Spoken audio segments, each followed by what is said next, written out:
Domingo pues tenemos una merendola más. Sabéis que desde hace 3 semanas, en relación a la exposición Dar gusto al cuerpo en Espacio Ultravioleta, en en Visión Ultravioleta, Galería de Madrid, que podéis encontrar en la calle Ciudad Real 7, los artistas que forman parte de esta exposición, pues les estamos haciendo una merendola, cada uno de ellos el domingo, para que nos cuenten un poquito más, para conocerlos, para saber qué aportación tienen en la exposición. Como veo que ya vais entrando, esta tarde vamos a charlar con Debo Barreiro, que es una de las artistas de la exposición, y yo voy a buscarla para que se una a la merendola.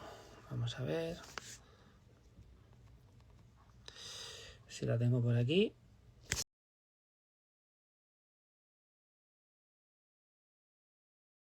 Como veo que ya vais entrando, esta tarde vamos a charlar con Debo Barreiro, que es una de las artistas de la exposición, y yo voy a buscarla para que se una a la merendola. Vamos a ver. Con el sonido, por eso también os pido, aprovechamos esto para que pongáis vuestras preguntas o vuestras impresiones, y si veis que está pasando algo raro, pues también estaría bien. Muy buenas, Diego, ya te tengo ahí. ¿Qué tal? ¿Cómo estás? Muy bien. ¿Qué Oye, tal por ahí? ¿dónde estás? ¿Estás en Galicia, pero dónde? En En Vigo. Vigo. Pero no te oigo. ¿Ahora me escuchas? Sí, sí, creo que llega con un poquito de retardo tu voz. Ah, puede ser. No, ahora te oigo A bien. ver. Ah, vale, perfecto. Vale, digo, no, es que se te ve más soleada a ti allí en Vigo que aquí en Madrid, que tenemos un día un poco tonto y un poquito como de lluvia. Qué raro, la verdad. Lleva como 2 meses lloviendo todos los días. Bueno, pero está lloviendo ahora allí. No, hoy no, pero ayer sí que estuvo lloviendo bastante. Bueno, en fin, vamos a intentar poner un poquito de alegría a la tarde. Bueno, muchas gracias por participar en la charla de esta tarde. Tú eres la prota absoluta. Esta es tu merendón, con lo cual tú pones el café, el colacao, lo que te apetezca merendar. Vale, vale. Cuéntame, Te escucho mal ahora. ¿me escucha? ¿Me vuelves a oír? Ahora sí, ahora sí, ahora sí. Vale, perfecto. No, te preguntaba eso, que yo pensaba cuando te llamé para formar parte de la Expo a finales del año pasado, creo que fue, o principios de este, yo te hacía en Madrid. Yo pensaba que tú trabajabas en Madrid, que vivías en Madrid. Pero no sé si fue por el confinamiento que te has terminado yendo a Galicia. ¿Qué es lo que ha pasado? Cuéntame un poquito. Pues yo vivía en Madrid, llevaba 4 años ahí, pero justo fue la semana que cerraron Madrid a cal y canto. Y dije, creo que es el Ujú. momento de quedarme en Galicia y aprovechar la casa familiar y un poco de tranquilidad también y centrarme un poco en el doctorado y intentar hacer cosas aquí, porque al final creo que es necesario ahora mismo que intentemos localizar en cada ciudad y en cada espacio el arte local y intentar que salga adelante. Eso es chulo, porque es verdad, hablaremos de tu trabajo, pero sí que es cierto que por lo que me comentabas en el Darán que hablar que hicimos hace poco, que estabais intentando también reactivar un poco la escena viguesa, pues eso, mover un poquito con un proyecto específico. Bueno, si quieres hablamos ahora de esto, qué es lo que el colectivo este que estáis formando y que va a dar algo chulo, qué es lo que queréis hacer allí. Pues el estudio, o sea, se llama Factis Studio y es a la vez un taller de artista que cada 2 fines más o menos hacemos una exposición, ya sea colectiva o individual, de gente que está comenzando a hacer obra profesional, o sea, el arte emergente, por así decirlo, que acaba de salir de la Facultad de Bellas Artes de Pontevedra, que al final el espacio parecido que hay más cerca de Pontevedra es Lugo y luego Oporto. O sea, es que no hay absolutamente nada en Galicia que promulgue el arte emergente de la facultad. Y al final solo se ven siempre a los mismos artistas, a la misma gente haciendo lo mismo, y necesitamos también un poco de diversidad dentro del arte gallego. Normal. ¿Dónde está Factis Studio? Está en el centro de Vigo y bueno, estos días estuvo cerrado porque aquí las medidas es que todo está cerrado ahora mismo. Pero vamos a volver ahora a abrir y en nada pues tendremos una exposición que haré yo individualmente, que ya Ujú. estaba pactada desde antes de entrar en el estudio, no es que me haga la protagonista. Y, y luego pues hay varias propuestas para hacer más exposiciones a lo largo del año. Ujú. ¿Cuánta gente, te digo por haceros un poquito de publicidad, cuánta gente son las que promovéis Factis Studios y cuántos sois y quiénes sois?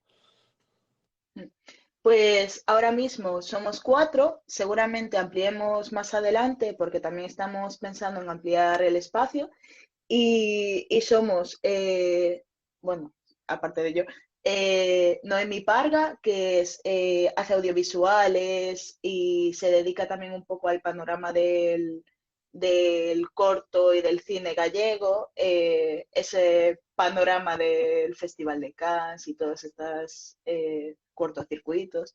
Luego está Andrea Costa, que es diseñadora gráfica e ilustradora. Y también está ahora como reciente incorporación Alicia Tizón, que ella se dedica más bien al mundo de la producción audiovisual, que también es necesario y que ahora mismo lo que estamos intentando ampliar es hacia distintas personas con distintos perfiles y que al final haya una diversidad de mirada que nos sumemos unas a las otras. Ujú. Genial. Oye, ahora tenemos la suerte de tenerte aquí en Madrid con Dar Gusto al Cuerpo. Te veremos pronto, como dices, en Factis Studios. Si quieres, empezamos por lo que hay en Madrid, que es lo que se puede ver, y luego me explicas un ¿Vale? poquito también qué es estar allí en Vigo, porque supongo que una cosa es continuación de la otra. Entonces, pues eso, ¿cómo estás participando tú? ¿Qué es ser un cuerpo en Madrid? Pues Ser un cuerpo es un proyecto que empezó a raíz de la beca que me dieron en la Escuela Lens en 2018 y es un proyecto que también es una extensión de otro proyecto que tenía de antes que se llama ¿Te gusta el rosa o el azul? Y en este proyecto en concreto, en Ser un cuerpo, es el espectro de la identidad de género, partiendo de las personas cis homosexuales a ese espectro diverso y casi que no se puede tocar de personas como personas no binarias, personas trans con distintas identidades, por ejemplo, las personas trans que se han hormonado, las personas que no se han hormonado, las personas que se han operado, también un poco para visibilizar esas distintas opciones que tienen las personas que, que no se sienten identificadas con su cuerpo de nacimiento. Y, y, o sea, también es un poco para visibilizar esos cuerpos que no son los normativos y que no se suelen ver dentro de los medios y que al fin y al cabo es necesario que se comiencen a ver para que se comiencen, no sé si tanto a normalizar como a decir estos cuerpos también son válidos, estos cuerpos también existen. Ujú. Supongo que es más un trabajo de eso, que lo asumamos, ¿no? El hecho de decir que existen otras realidades y que es exactamente es lo que estás diciendo. No se trata de hacer una exaltación, sino simplemente de un reconocimiento, es decir, que otras realidades conviven con nosotros a diario. Ujú. Sí, y también, por ejemplo, estuve pensando, o sea, dentro del proyecto hay, o sea, no solo son personas blancas, personas con cuerpos más normativos, como he dicho antes, sino también, por ejemplo, bueno, o sea, lo que está dentro de la exposición no aparece, pero también incluyo personas que o han venido a vivir a España de otros países o personas que son descendientes de personas que han venido o personas afroespañolas, afrocubanas y también en un futuro quería meter a personas con diversidad funcional, porque es que esas personas también pertenecen a un espectro de la identidad de género que es necesario que aparezcan. O sea, no todas las personas van a ser personas normativas en ese sentido, igualmente. Supongo que son personas que además que ya sufren discriminaciones por todas estas cuestiones de las que estás hablando y que encima todo esto les invisibiliza todavía mucho más. Exacto. ¿Cómo se Sí, te sí. ocurre Eh, tratar esto? pues, ¿cómo se me ocurre? Pues yo creo que nació de forma espontánea. Creo que buscando referentes para mis trabajos y así, como que no encontraba nada en el Estado español con referencia a los cuerpos que habitan el Estado español en este sentido. Sí hay en otros países mucha visibilización de estos tipos de cuerpos, que ahora, bueno, también es un tema que está bastante de moda, es inevitable decirlo, pero en el Estado español no hay ninguna visibilización de ese espectro. Por eso creo que era necesario no tanto canonizar mi espectro, sino visibilizar un espectro que era necesario que se visibilizase dentro del Estado español. Dices, es un asunto que en algunos países está de moda. El hecho de que algo se ponga de moda es en o en este caso tan concreto, ¿es positivo o al final te conviertes también en una especie de mainstream extraño que tampoco lleva a ningún sitio porque significa que dentro de 2 meses nos vamos a olvidar? Yo creo que es muy positivo y que es muy necesario, porque es que al final que no se haya visibilizado antes, pues creo que es consecuencia de los tiempos que han corrido antes y que ahora mismo con la extremización de ideas políticas y de pensamientos políticos, esta lucha por la disidencia y por la normalización de la disidencia, creo que es hasta combativa, muy necesaria y creo que nos ayuda a ponernos un pie dentro de la sociedad y dentro de personas y cuerpos que se deben tener en cuenta. ¿En qué contextos, en qué países este tipo de temas están como más asumidos, como más interiorizados o se está estudiando más sobre ellos que estabas comentando? Pues tampoco puedo decírtelo a nivel experto porque sobre todo mis referencias son a nivel español, pero Ujú. a nivel, por ejemplo, en Alemania se está viendo muchísimo, hay festivales ya de arte queer y, y creo que sobre todo es en ese contexto donde se puede ver, pero más allá de Ujú. eso, o sea, también en América Latina se está visibilizando el arte feminista, el arte queer, de una forma distinta, porque al final los cuerpos latinoamericanos y las identidades latinoamericanas no son las mismas que las identidades europeas, las identidades blancas. O sea, al final hay que saber diferenciar cuál es el contexto y cuál es la cultura que envuelva esos cuerpos. Ujú. Y una vez que tienes, digamos, el cuerpo teórico de lo que quieres hacer, Debo, ¿cómo lo formalizas? Es decir, ¿cómo te pones en contacto con estos chicos y con estas chicas? ¿Cómo les explicas el proyecto y qué receptibilidad tienes? Es decir, sí, me interesa eso, es decir, cómo al final los receptores o las receptoras de tu objeto de estudio, ¿cómo responden cuando tú les explicas lo que quieres hacer? Pues sobre todo los abordo por redes sociales o por amigos, amigos de amigos.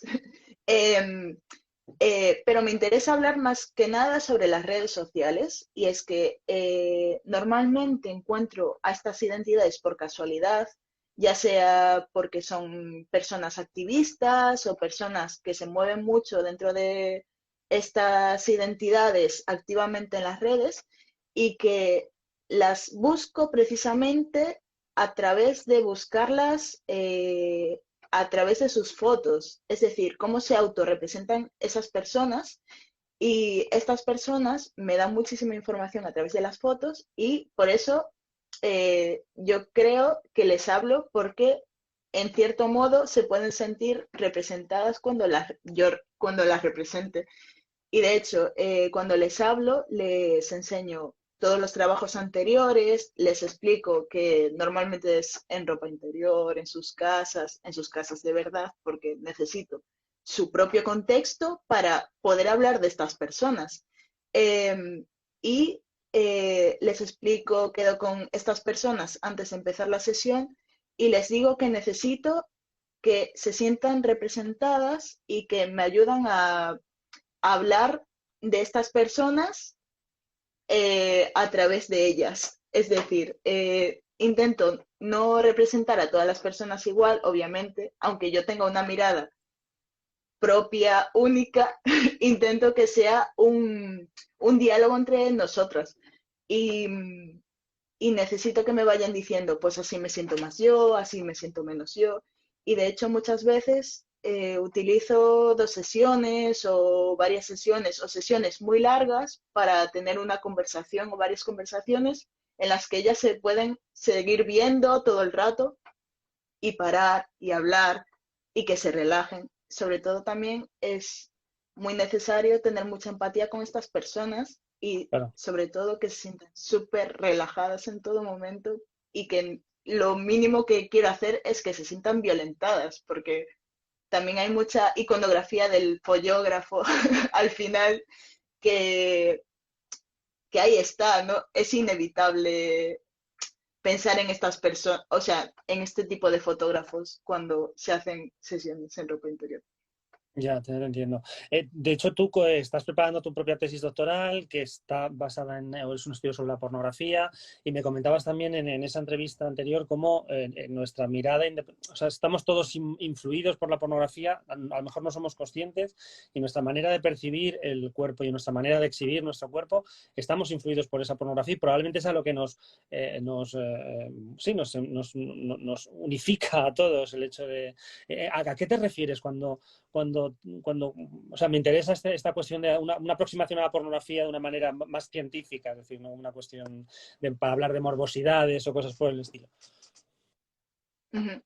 Pues cabe destacar que ahora mismo, en la actualidad, es inevitable cuando hablas de la sexualidad o cuando construyes imagen en torno a la sexualidad, no se puede prescindir imagen de la sexualidad de la pornografía. O sea, tampoco estoy hablando de la pornografía como una crítica, sino de la pornografía mainstream como el daño iconográfico dentro de la representación del cuerpo. Por ejemplo, también creo que es necesario contextualizar, o sea, por ejemplo, en mi proyecto Ser un Cuerpo, hablo de las personas pornonativas. Es decir, las personas que se criaron sexualmente tienen una educación sexual basada en lo que les ha enseñado la pornografía. Y muchas veces esta educación es totalmente falsa, es totalmente un cliché y que nunca saben cuándo realmente están disfrutando y también dentro de la pornografía, esto ya creo que es una opinión personal, como que te imponen un deseo y no aprendes nunca a saber cuál es tu propio deseo, sino que aceptas un deseo que te han impuesto y que al final nunca sabes cuál es tu propio deseo y nunca ves, volviendo a los cuerpos no normativos, nunca ves a cuerpos disidentes como para saber si realmente despiertan tu deseo o no. Ya. Pero también te digo que mi proyecto no habla de cuerpos a los que sexualizar, sino que son Ya. cuerpos, o sea, no son fotografías eróticas, sino que son fotografías de empoderamiento corporal, que es bastante Ujú. distinto. Sí, te entiendo. Y al hilo de lo que estás diciendo, me suena un poco también a cómo muchas generaciones, cuando hablábamos de amor, se formaron una idea del amor romántico pues por las películas del cine. Sí. Sí, o sea, bueno, eh, creo que esto viene al caso, o sea, creo que estás intentando lanzarlo con el proyecto de Lola, ¿qué tal? De Tinder. No sé si es tu No, no, pretensión. tiene relación. ¿No? Vale, pues voy a hablar de ese proyecto porque, Vale, vale, perfecto. o sea, es que, por ejemplo, en Ser un cuerpo no hablo del amor, sino hablo del amor propio también, o sea, Ujú, del amor de cada cuerpo que tenemos. Pero en Hola, ¿qué tal? Que es el proyecto que estoy haciendo para Factis Studio, eh, hablo de la construcción del amor y la construcción del ligar dentro del siglo XXI, de ujú. cómo el capitalismo y el neoliberalismo hacen que de repente todo el mundo se convierta en un igual y, o sea, como dice bien Chulhan, por ejemplo, el infierno del igual de todos o sea, todas las personas y las identidades exactamente iguales basadas en un canon, que es el de viajar, el del poder monetario, el de comer las cosas más exóticas del mundo y el de ser una persona que prácticamente es un pavo real. Y realmente en ese proyecto estoy hablando de pavos reales que que se expanden sus alas y dicen, soy la persona más distinta del mundo, pero en este proyecto en concreto estoy hablando de la acumulación de los mismos estereotipos. Por ejemplo, o sea, también hablo como de tipologías de ligoteo, por ejemplo, pero muy concretas desde el punto de que son muy cómicas. Por ejemplo, tengo una tipología que es personas en yates al atardecer o Mm. personas conduciendo yates. O sea, también está basado también en en el, en hacer así. Entonces, por ejemplo, tengo 108 imágenes de gente haciendo así, que es Ya. como, es un acto totalmente banal, pero Sí. que de repente todo el mundo lo hace, todo el mundo es igual. En este proyecto todo el mundo es exactamente la misma persona. Entonces, a través de el intento de diferenciarse, todo el mundo se convierte en la misma persona. Y esa es la crítica del proyecto. También desde este proyecto hablo desde el estereotipo. Y me interesa que la visión desde el estereotipo sea una visión cómica, porque también estoy un poco harta de hacer cosas serias y necesitaba un poco de reírme de lo que estoy haciendo. Oye, ¿y cómo se formaliza todo eso al final?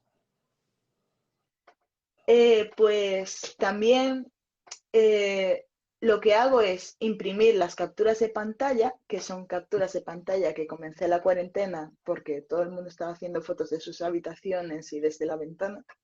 Yo lo que necesitaba era rodearme de gente, metafóricamente, y entré en Tinder y empecé a hacer como 10.000 pantallazos de personas intentando ligar de una manera muy diferente y muy igual a la vez.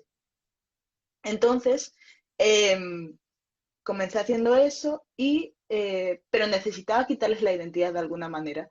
Entonces, lo que hice al final es quitarles el nombre, la edad y todos los datos, como la universidad o así, Ujú. que pudiesen identificarse a esas personas en concreto y quitarles la cara. Y también desde aquí hablo desde el estereotipo, que esto me causó cierta contradicción porque como que la cara se la tapo de distinta, o sea, la cara de los blancos la tapo de color carne y Ujú. y la cara de las personas de otra raza, ya sea negro, ya sea cubano, ya sea de otro color de piel, las tapo marrón. Y la cara de los chinos, por ejemplo, o de los orientales, la tapo de blanco o de amarillo. O sea, se habla propiamente desde el estereotipo, desde el punto de vista de las personas que están ahí, que solo diferencian concretamente ciertas cosas muy concretas. También, por Ujú. ejemplo, hay una tipología que es el Salvador Blanco, que ¿No? eso también causa mucha, o sea, también se ve muchísimo en esa tipología en concreto desde el punto de vista del que estoy hablando, desde una crítica que a la vez es como intento de Salvador, pero que a la vez es una crítica, ¿sabes? Cuando dices Salvador Blanco, ¿a qué te refieres? A personas que van a países de África a dejarse miles de euros para ayudar a construir casas y que Vaya. luego, pues al final lo que estás haciendo es pagar a empresas para que se queden el dinero y no estás ayudando mucho a esos pueblos y a esa gente que están ahí. Has comentado que ser un cuerpo viene de un proyecto anterior que era ¿Te gusta el rosa o el azul? Yo tengo aquí esto. Es Yo lo verdad, guardo. te lo había... Sí, Lo guardo. sí. Sí. Que no te he escuchado lo último. Explícanos qué es este periódico que tengo yo en la mano. Pues, ¿te gusta el rosa o el azul? Es un proyecto que hice en la escuela Blank Paper en 2017, creo recordar. Y es un proyecto que se divide en tres partes y a la vez de tres partes se divide en texto y en imagen. En la primera, bueno, la imagen son personas en concreto, son 4 identidades sexuales. En este proyecto hablo de la identidad sexual, de tal manera que está una Está persona una persona heterosexual, heterosexual, hombre. hombre, Me estoy escuchando ahora. No sé si Sí, te oigo. una persona heterosexual.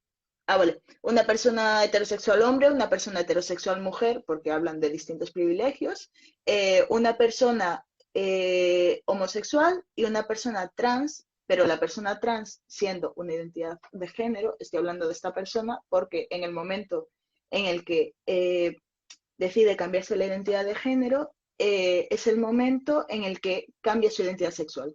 Entonces Ujú. me interesa esta identidad fluida en ese sentido. Y son personas que fotográficamente acaban de llegar a sus casas corrompidas por el texto del que hablo ahora, y que poco a poco, al principio llegan y no se ven sus identidades, no se ven sus caras, se esconden, se retuercen y poco a poco se muestran a la cámara, se enfrentan a ella y luego es cuando se preparan a salir con sus señales de disidencia de género, se preparan a la calle para combatir precisamente estos estereotipos. Y luego, Ujú. a la vez, el texto lo que habla es de estos estereotipos desde el punto de vista de la sociedad. Ajá. En la primera parte habla de estereotipos como el pelo corto, hacer deporte, tener hijos, y en el segundo habla de la identidad de género y la identidad sexual, y de esa, esa es la primera parte. Eh, Luego, por ejemplo, también el diseño está el texto arriba y hay un montón de blanco en cada parte del texto para que realmente la gente tenga ese espacio metafórico para autorresponderse. Y la segunda parte habla de la identidad y la tercera habla de como de cosas muchísimo más privadas. De hecho, como que la gente cuando veía el periódico empezaba a responder en alto y en la tercera parte ya decía, o sea, se callaba y lo veía súper incómodo.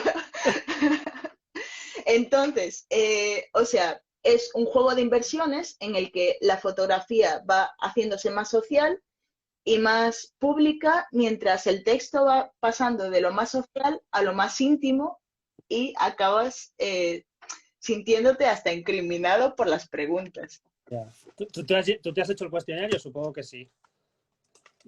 Sí, o sea, aparte, también cuando comencé a hacer ser un cuerpo, me empecé a plantear las identidades fluidas, que también, o sea, en el proyecto de ¿Te gusta el rosa o el azul? Siempre lo veía todo como muy estático, muy antropológico casi. Y de repente empieza ser un cuerpo y empiezo a notar como que las identidades son fluidas. Por ejemplo, una persona que le gusta a una chica, de repente no se convierte en lesbiana, pero en ese momento, pues lo es. O por ejemplo, personas, y de esto casi no se habla, que es las personas trans que comienzan a hormonarse, pero que lo dejan, o o porque quieren estar en un estado estético híbrido de personas no binarias, o porque se dan cuenta de que no es lo suyo o de que no es necesario. Entonces, estas personas pues entran en un estado fluido. Y también personas, por ejemplo, que en un momento son cisgénero, en otras son transgénero, en otras son transexuales, en otras de repente estas personas se convierten de heterosexuales a homosexuales o etc. Hay infinitas, infinitas identidades para hablar del género fluido y de las identidades fluidas y de las identidades líquidas. Entonces, creo que es necesario visibilizar esas Sí, identidades no estáticas de por vida. claro. Es inevitable que cuando uno se mete de lleno, una se mete de lleno en algo que estudia, cambie su propia percepción. Tú antes de hacer este proyecto, ¿te gustaba más el rosa o el azul? Yo soy de amarillo, la verdad. Eh, sí, la verdad es que la gente que me conoce sabe que siempre voy de negro y de amarillo. No, del amarillo. Bueno, Yo soy de verde.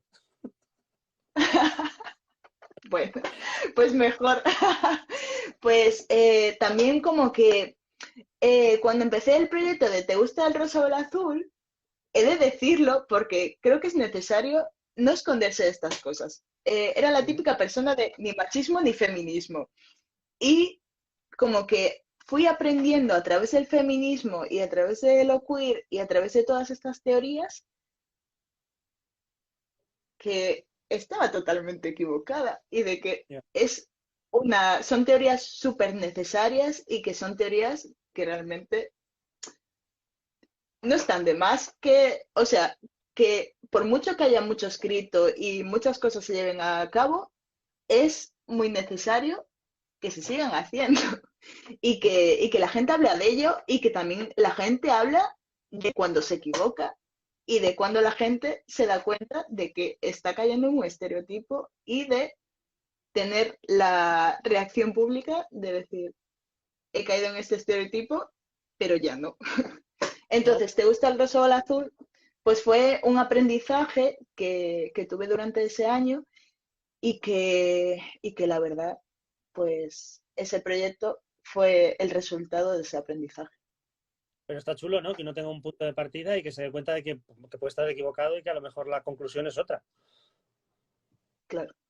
Sí, sí. Ujú. O sea, al final, bueno, cada persona tendrá sus conclusiones propias. O sea, también creo que ese proyecto no parece realmente ese proceso de aprendizaje. También es que ese año leí muchísimo de teoría feminista y teoría de género, entonces como que, bueno, también al hablar desde la imagen, como que la imagen es tan compleja, o sea, no la de ese proyecto en concreto, sino tan compleja de entenderse que puede entenderse cualquier otra cosa. Entonces, bueno, desde detrás puedo decir esto, pero en ese proyecto no se ve.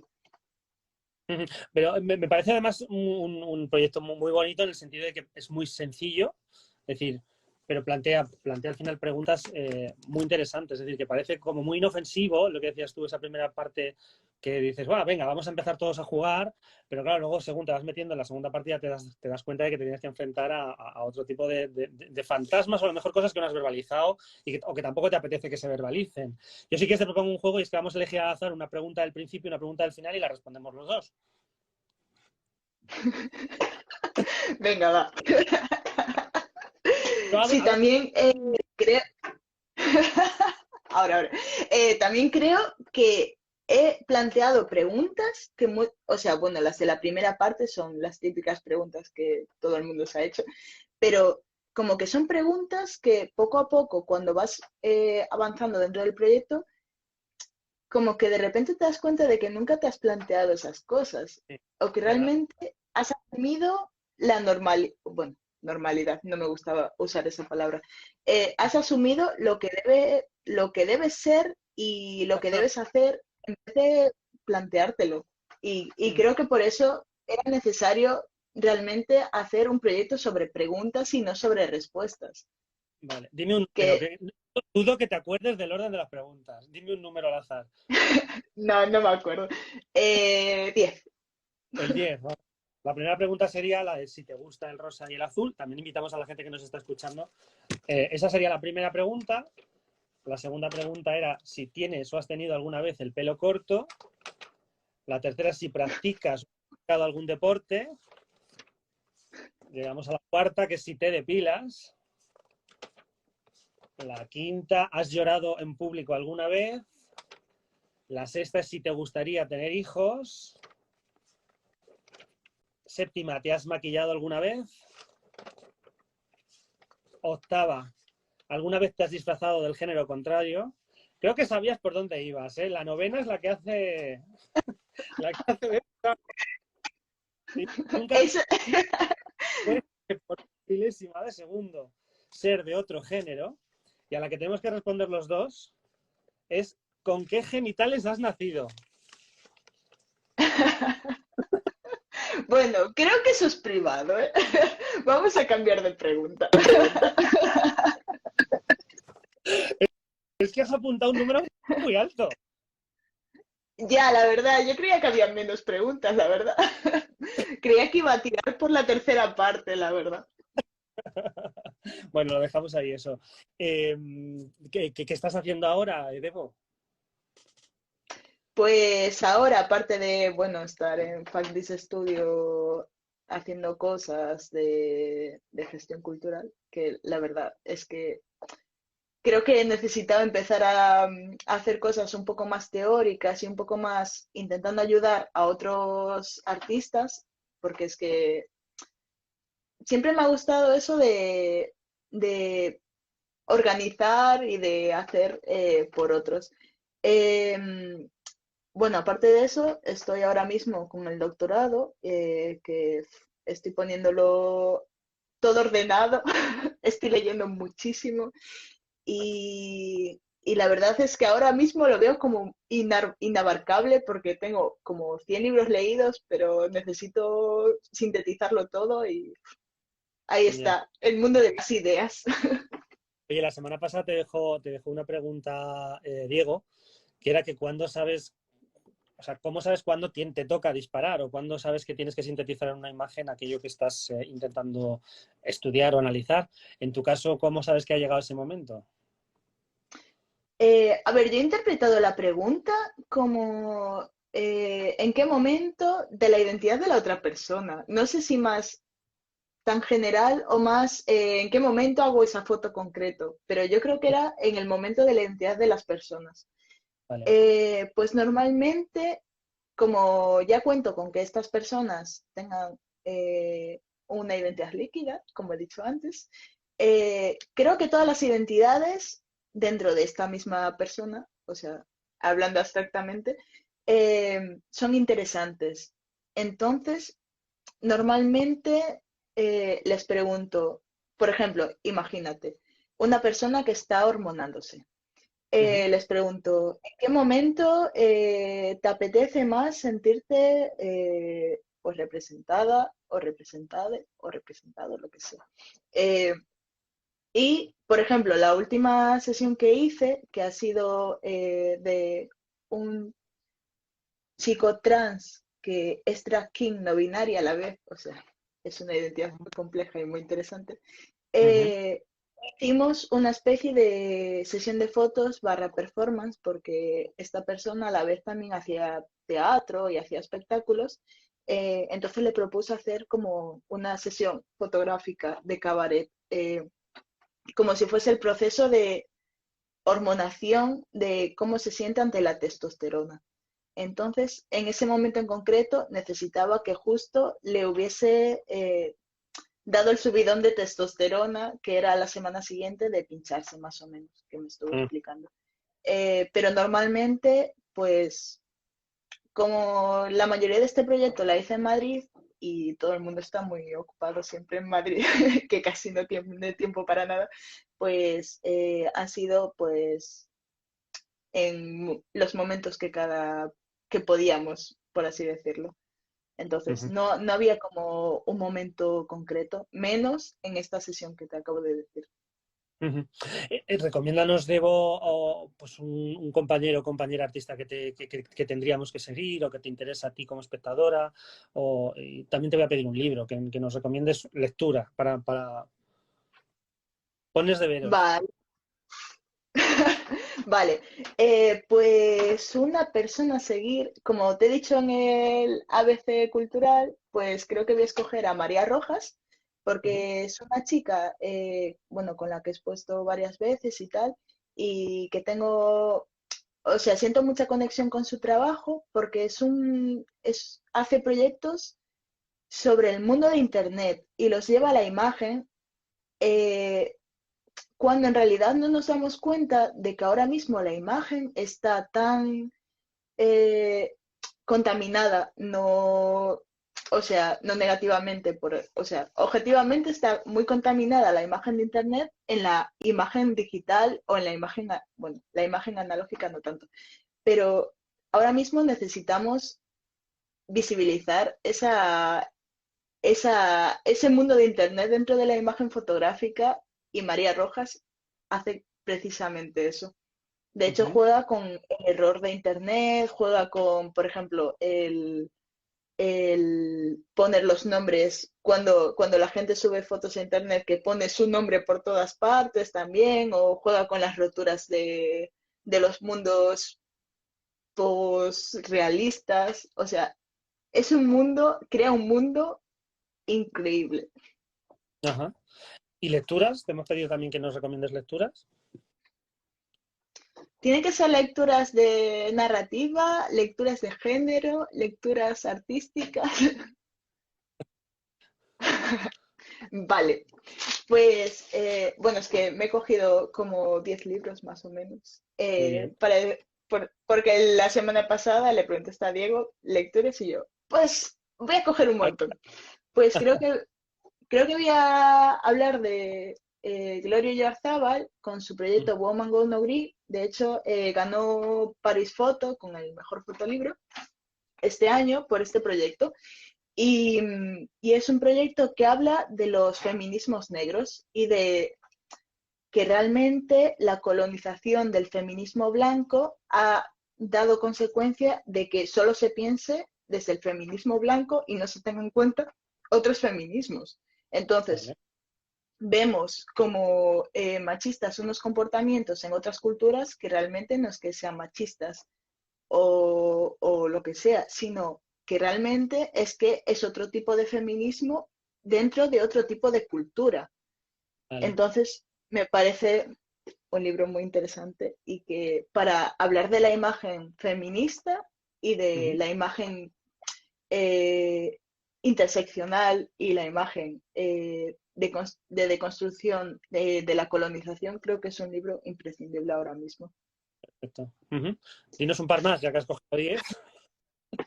Vale, pues voy a hablar de un libro que no tiene mucho que ver con mi trabajo, pero que me ha parecido interesante porque tengo mucha morriña de una vida normal en el que se podían hacer cosas normales.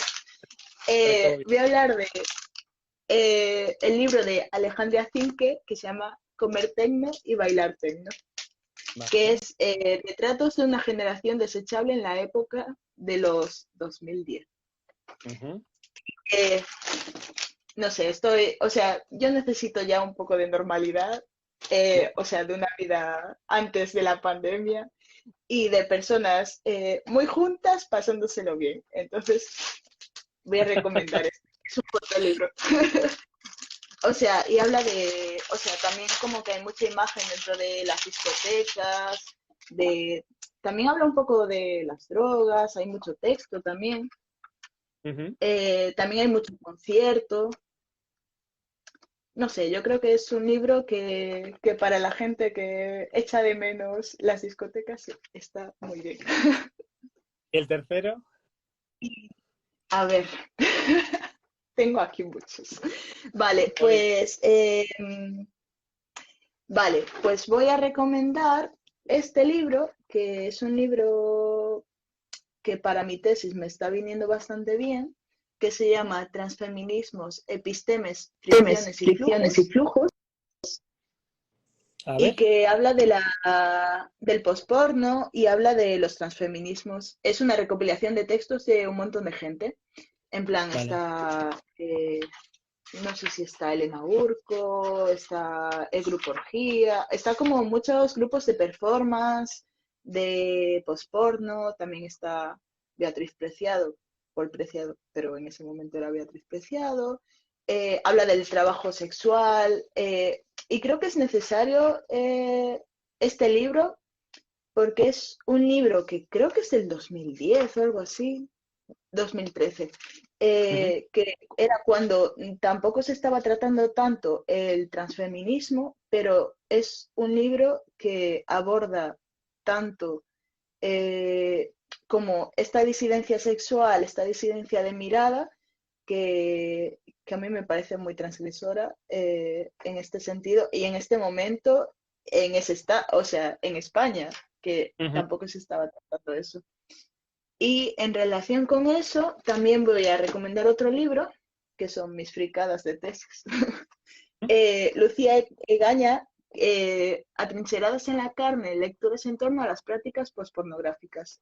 Ujú. Eh, Hablando del posporno, que bueno, es un movimiento de eh, porno activista, queer, dentro de Barcelona sobre todo, en la época de los 2010, o sea, fue como hasta 2013 más o menos, que eran de activistas que casualmente todas estas personas o son artistas, salieron de Bellas Artes, o sea, son artistas performers que a la vez son activistas pornográficas y pospornográficas y que hacen prácticas tanto públicas como museos, teóricos, o sea, es algo que casi no se conoce en el Estado español, pero es algo que, que cuando lo descubrí me destrozó la cabeza porque me parecía súper transgresor.